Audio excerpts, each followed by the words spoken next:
小梅和小徐啊，小梅的压力大，是我们的主诉人，说来听听看，小梅压力在哪里？我跟他在一起2年多了，感情一直很好，今年准备结婚了，但是他突然变卦，跟我说不想结了。有原因吗？我也想知道原因。其实我们之间一直都很有问题，好吧？只是现在通过结婚这件事情，一些小事情爆发了而已。我真的不想再这样，真的很累。什么小事情？那不都是情侣之间发生的一些很正常的吗？你每次都是这样，就像上几个星期，你说你想吃鱼，我一下班，我不又去买鱼了？我好心好意做了一条清蒸鱼，刚做好一大桌子菜，你又说你想吃酸菜鱼，就开始数落我，就说你今天不把这鱼吃完，你就别走。我当时没有胃口，我就是想吃酸菜鱼。哦，你做清蒸鱼给谁吃呢？你当我说话是放屁是吗？有这么严重吗，姑娘？你就是不在乎。不都是鱼吗？我也安慰他，我就说今天买不到了，我们就明天吃。今天先尝一下这个清蒸鱼，也挺好吃的。你要是在乎我，你就当时就去买佐料了。你知道这样真的很累，你知道吗？我一个人走在回家路上，我在想以后结婚了怎么办？未来日子这么长，一条鱼会引申那么多的思考啊！这只是一件小事情。哦，是个导火索事件哈。对，然后后来，主持人你都不知道，那会儿求婚那天，他都让我求2次。我本来就不是一个浪漫的人，那天我去商场买了戒指。到底是市场还是商场？商场啊，这买的这个档次可能会不一样一点啊。商场买了戒指也算能拿得出手吧？什么叫拿得出手？1万多块钱嘛，还好啊。然后晚上就在桌子上，我就把戒指刚拿出来，就是那个破饭馆跟我求婚。好破嘛，到处都是人，人挤人的那种小饭店，吃了就走。人挤人啊，那是火车站吧？都没有考虑过我的感受。那你也等我把话说完呢。我话还没说，他就说一点诚意都没有，拍着桌子马上就要走人了。对啊，那你的诚意呢？我后来不也让你满意了吗？我后面我还特意请了婚庆公司，我在家里面想着也没办法了，我想着女生嘛，每个女生都会有一颗少女心嘛。当时花了1万多块钱。朋友还从他们那个写字楼对面做了一个 LED 大屏。哎呦喂！当时精心准备了很久，上面也写了“美美，求你嫁给我”，也准备了很多气球、鲜花，也请了很多朋友来见证。是不是属于那种地上摆很多蜡烛那种啊？是的，果然是啊，摆成什么样？桃心儿，桃心啊！哎呀，现在女生不都喜欢这样吗？她就说要和这个学那个学，我就想把这个钱省了之后，我们结婚之后去度蜜月挺好的。也是。还有呢？还有，你现在嫌麻烦了是吗？那你当初追我的时候，你怎么不觉得我刁难你了？他没嫌麻烦啊，我都没觉得麻烦，我觉得很浪漫嘛啊，起到效果没有？当时他也答应了，但是你觉得你这样答应了，我心里面好过吗？明明我第1次就可以就那样就行了，为什么还要再来1次？我觉得他这样太任性了。现在觉得我刁难你了吗？那你当初你追我的时候，我没有让你非要追我呀？主持人你都不知道，他当时让我弄一个他自己的照片，弄这么大一张海报啊，然后让我弄365个不同的人的签名，然后让我见证我的真诚，见证我们之间，这样啊，每天1个的那个意思啊？对啊。为什么呢？就是表示每一天都爱我。我拿到这个我特别头疼，我掰掰手指头，我想一想，亲戚朋友加一起能有多少人？那会儿我整整忙了10多天，每天一下班我就去大马路上拉人，但有些人根本就不理你啊，有些人还送上祝福，但有些人直接说神经病啊。我也觉得啊，365个人签完了没？签完了。如何？当时是满意了，哪知道后面啊？又怎么了？就是之前对我的感觉就是不一样，就是前后是2个人。其实特别让我心寒的是件什么事情？他之前他差点都跳楼了，你知道吗？干嘛呢？那天回完家之后，洗洗，第2天还得上班，弄完工作我就睡了。到了11、2点的时候，电话就响了，他就说支支吾吾的，他喝多了嘛，他说现在特别难受，非让我过去照顾他。那你觉得作为男朋友是不是应该过来找我，过来陪我？我后面不也去了吗？到了那之后12点多了，又闹又吵又吐的，一直到第2天早上8点多。我后面还有事情，我约了朋友谈项目，我看他睡熟了，我就把他被子盖好，我就下楼了。你1宿没睡啊？我1宿没睡啊，他一直折腾啊，一直到早上5、6点、7、8点他才开始睡。我一个人喝多了，你照顾我有错吗？是没错。那应该等我醒来你再走啊。事情结束不就回来照顾你吗？我这刚走到楼下，他就在楼上喊，就非得让我上去。我说我事情办完就上去，他非不依不饶，还在那大吼大叫。下面街坊邻居都围了好多人，我说2个人都揭不开面，然后后面实在没办法，我只好妥协，把我朋友那边也推了，然后上去照顾他。你还非让我拿着你的手，说必须让我看着。我就是想让你陪我，我怎么了？就这一点要求你就做不到吗？我当时不是也陪你了吗？你还是不满意，一直闹一直闹。然后后来那段时间我就一直加班嘛，我就想逃避这些事情，每天都忙到大概3、4点钟才回家，然后早上7、8点钟又得起床又得去上班，一直折腾了大概一星期左右，然后事情快结束了嘛。你说你在加班，其实是在加班打游戏是吧？你怎么知道啊？他说他加班，然后我没有管嘛，我说好，那等你加班完，然后8点我给他发短信，他说还在忙，我就知道，然后我就去他家了，然后就在家打游戏。你还好意思就为这么一点小事？那你该骗我吗？我骗你用得着扇我耳光吗？啊，不是，怎么就扇成耳光了呢？他一进门，二话不说，看我在那玩游戏，一上来，什么话都没说，就一巴掌扇过来。我让你过来找我，你没时间，你说你在加班。那行啊，我让你拍一张照片，你说你忙着没有时间拍照片给我，就这样敷衍我是吗？我那是为什么？我就是不想我们再这样吵下去。你就是骗我，还找借口。我骗你什么了？那你后来不也拿一些莫名其妙的东西来测试我？那个就是测试男朋友对你是否真心的一个测试。什么测试啊？就我跟他发了一个微信，我说老公我爱你，他就回了一个我等了半个小时都没有做出任何反应。这很冷漠嘛。那天我刚好在加班，刚好和领导开会好吧？你有多少刚好啊？我这后面我一开完会，我就去给你打电话，给你发微信，微信拉黑，电话打不通。你知道当时我有多着急？我不立马就去你家，一进家门，二话不说就要和我闹分手。当时收到这个微信的时候啥心情啊？其实我有点瘆得慌，是不是？花了很多钱买什么包啊什么的。不是我想问一下小梅，你当时发这个微信的时候哈，你期望得到一个什么样的答案？你好歹也得回一句，老婆我也爱你，么么哒。还么么哒，这个很关键哦。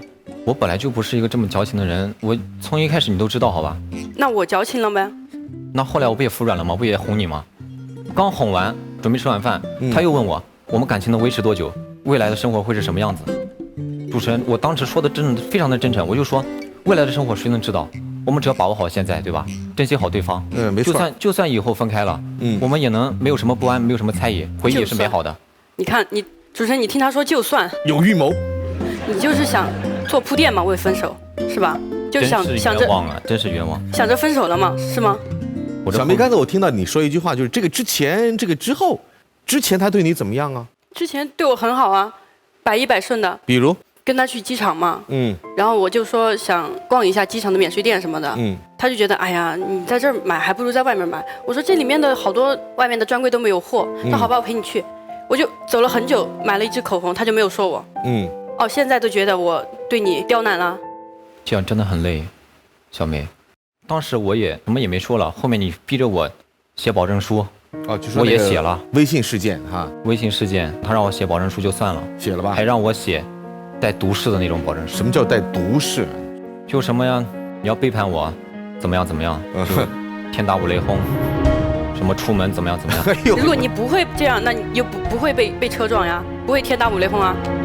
你想要我怎样？我就想要100%的爱，我错了吗？我觉得我现在已经给他的是我100%的爱了，我不知道我还能怎样。你想要什么爱？我就想要你全心全意的对我好，只爱我一个人，心里只想着我一个人。他爱别人了吗？我就怕随着时间的推移，他这样对我的爱越来越淡。我觉得他现在特别偏激，可能和他家庭原因有关系吧，所以觉得他特别没安全感。你了解他的家庭背景啊？这件事情我们也不想拿在台面上说，但是也正是因为这样，我一直不是迁就你吗？2年，可是后面还有30年、40年，我真的不知道我到底能不能做到。2年前是怎么认识的吗？2年前朋友嘛，一起出去玩，然后就认识了他。当时觉得他挺可爱的，然后就一直和他发微信啊，打电话。当时可能也就是感动了吧，就同意了在一起。感觉这2年，我觉得那些小事争吵嘛，情侣之间都会有的，而且我觉得很正常。我们假设说拿一个百分比来举例子和说明问题的话，小梅觉得现在她对你有多少的好？60吧。刚及格。哎呦，2年，每一次吵架都是我去哄你，我在你心里面也就值60分。刚才提到了一个问题啊，说小梅啊没有安全感，其实不妨摊开来讲啊，我们尝试来找到问题的根源，可能也能够帮助你们俩彼此更加的深入的了解对方。家里面是单亲家庭，从小跟着妈妈，他妈妈和他爸爸那会儿是因为他爸出轨，然后引发成他妈妈经常一个人在家里面酗酒什么的，然后他从小就可能父爱母爱都没有得到吧。是不是小梅觉得在从小的时候这个成长的环境当中，心里就缺少这样的爱，也缺乏这样的安全感？对。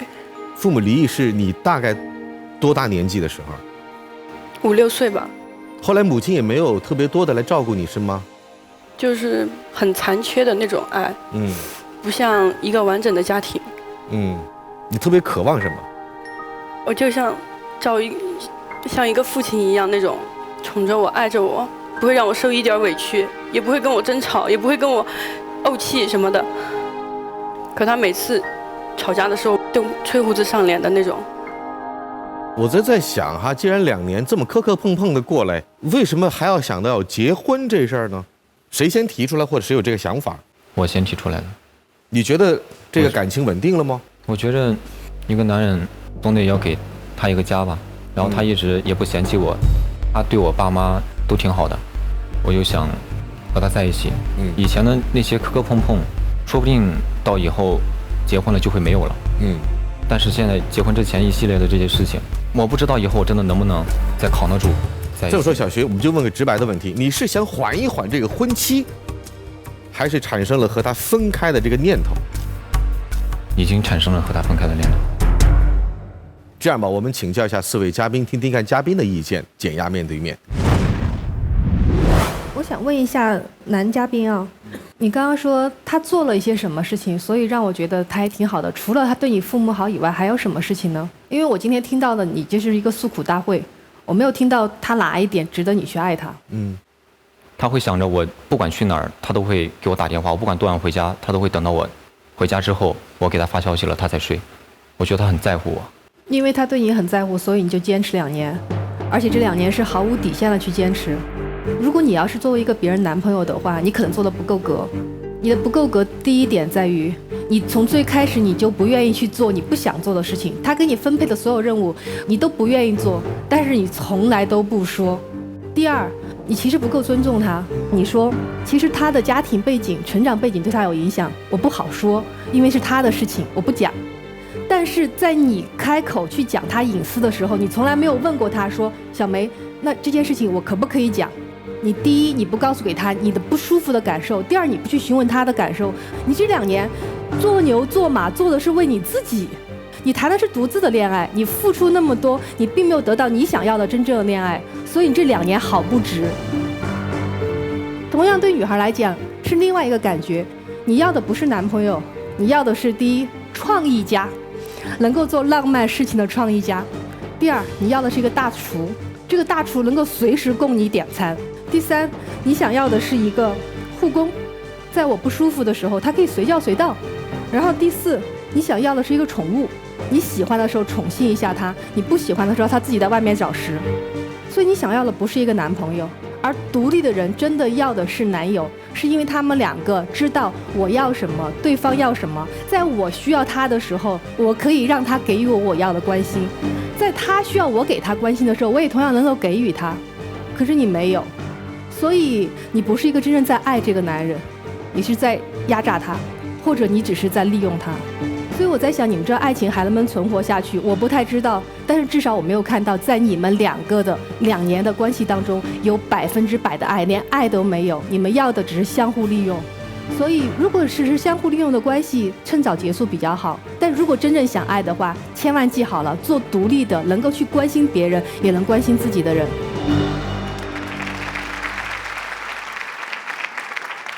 刚才我注意你的很多的表情和眼神，我是觉得你在看他的时候，眼睛里充满了戾气，一点爱意都没有。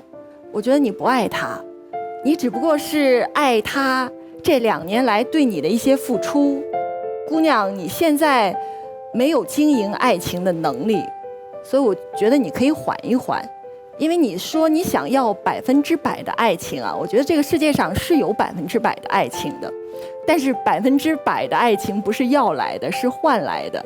我不可能说我把我们的龙勇老师狠狠地骂一顿，他还要对我笑，你觉得会有这么贱的人吗？想当年我像你这年纪的时候，我也想要一个又帅又贱的，后来到了我这岁数，发现真的没有这样的男人。王小贱儿，真是，我想让一个男人渐渐的在我身边说：“哎呦，宝贝儿，你真漂亮。”那我得事先得夸他100句，说：“哎呀，你真帅，真有能力。”然后他才会帅帅的、渐渐的跟我说：“其实你也挺漂亮的。”没有单方面的付出，这世界上凭什么呀？何况他只是男朋友，他跟你没有一点血缘关系。其实我认为，你父母对你的关系影响是非常大的。我觉得你对男人的不信任、没有安全感，都是源自于你对你原生家庭，尤其父亲的气。你有种补偿心态，别人做错，可能我就说哦，对不起，我错，就我做错，怎么样？你就是要让我，要把以前所有失去的，好像都一并要得回来，然后你心里才会觉得补偿，会觉得舒服。你这种是一种要求父母的爱的心态。透过刁难或挑战去证明你对我的爱，那这是错的。其实我觉得一句话，将心比心。如果今天是你买鱼给他吃，你辛辛苦苦的做菜，做到一半，他突然说：“老婆，我要做酸菜鱼。”就做了之后，他给你脸色看，你作何感想？你早就发飙了吧？可能双方灌2个巴掌就啪就打下去了。OK， 所以我觉得将心比心，你愿意对方做到，你自己要先做到。那对小徐呢？我想说，你说你对他很真诚，对吧？不好意思，其实你很虚伪，你知道吗？你虚伪了2年，你不喜欢做的事都不愿意沟通出来，然后你还说你很真诚，你骗鬼啊！我觉得你不够爱他的点是你没有帮助他成长。如果我真爱一个女人，我会告诉她说：“嘿，你这样做是不对的。如果你这样继续下去的话，我们的爱情会损失掉。因为我太爱你了，所以我希望你改变，我们才能长久的下去，这才是真正的爱到底。”说实话，以现在的你们的状态，因为你们现在没变嘛，根本没有资格继续下去。我认为。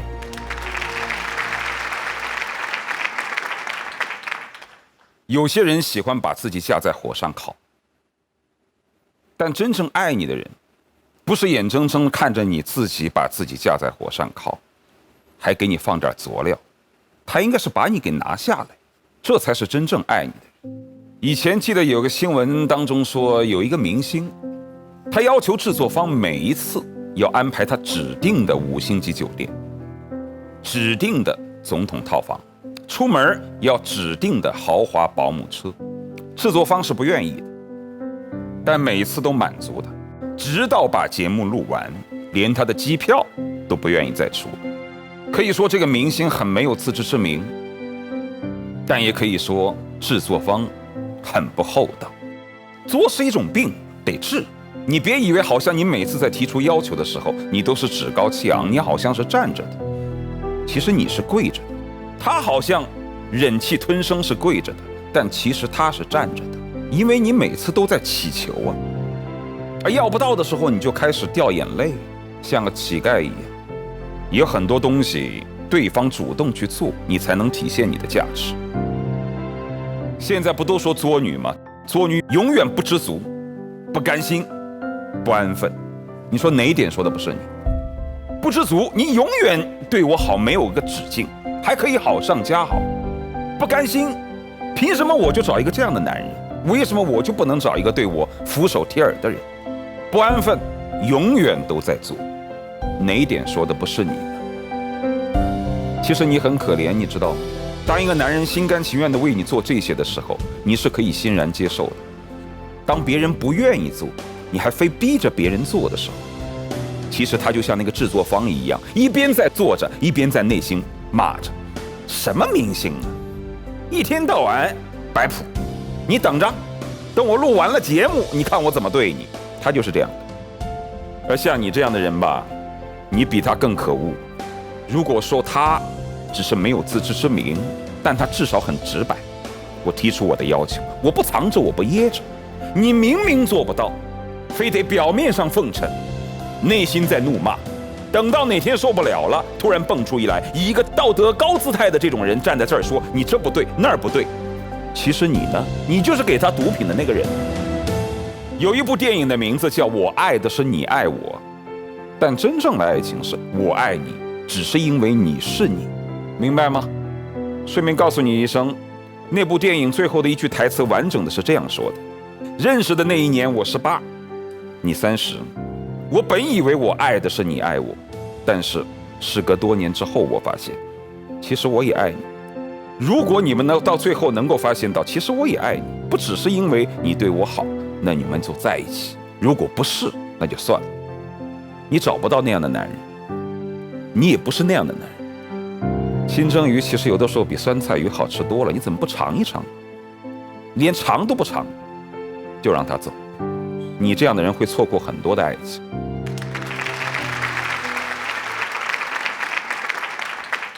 小徐呢，请去密室当中，好吧？小梅呢，也在大声台上把你心中的话大声说出来。让我牵住你的手，不再放开，让我陪你走下去，苦乐相伴，感谢你让我领悟，让我大声说出来。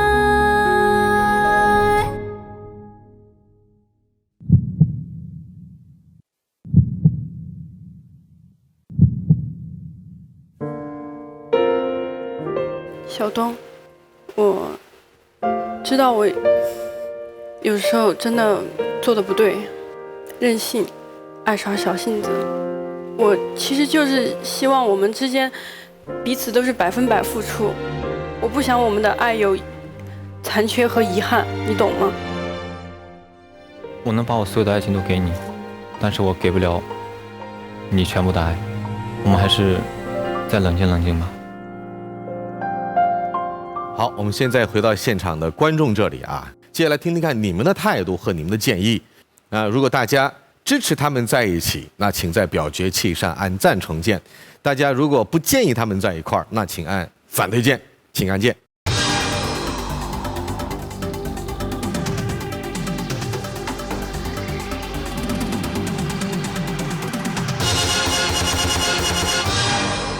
现场赞成你们在一起的观众不太多啊，只有27%，但最终决定在你们自己手上。待会儿呢，会为小梅升起选择柱啊，面对选择柱呢，你有2个选择，要么转身离开，或者你还要争取呢，摁下这个红色按钮啊，密室门会打开。小徐要不要从密室中出来呢？也是一个未知数。来，接下来请为小梅升起选择柱。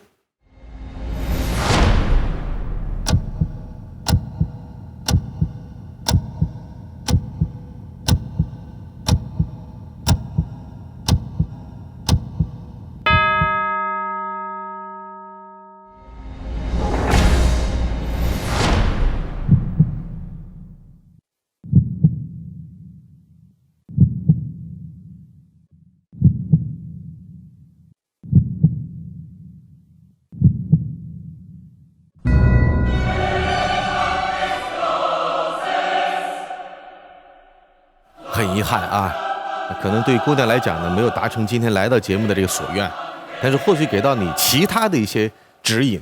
谢谢你来到我们节目当中，再见。我们的爱走到了今天，我觉着我们还是不太合适，先分开吧，冷静冷静。